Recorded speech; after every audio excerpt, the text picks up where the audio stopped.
clever, my boy. These old legs.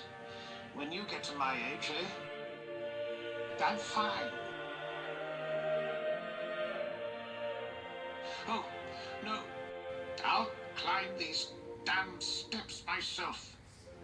Give us the honor, Lord, of escorting you at least.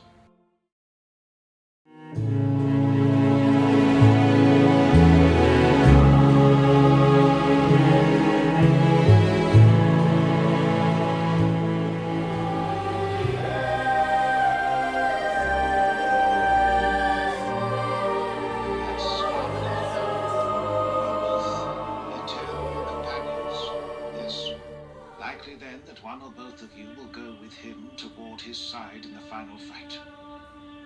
I ask you this then. Do not fail him. We are not conditioned to fail. Oh, I know all that, my boy, I know all that. I know how peerless you are. I'm not talking about devotion or duty or ability. I'm talking about when it's all done, I mean. Bring him back to this seat.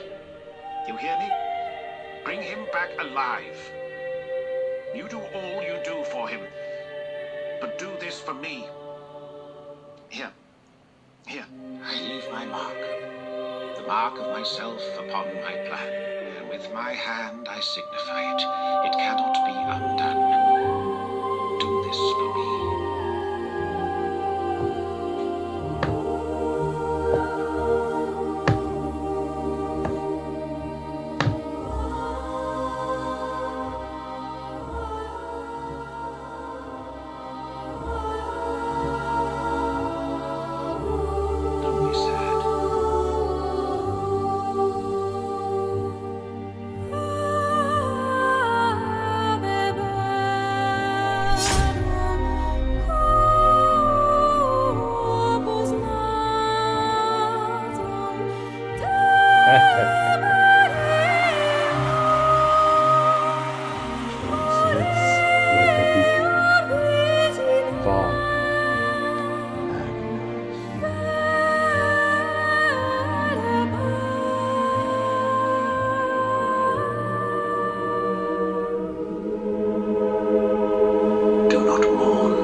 No.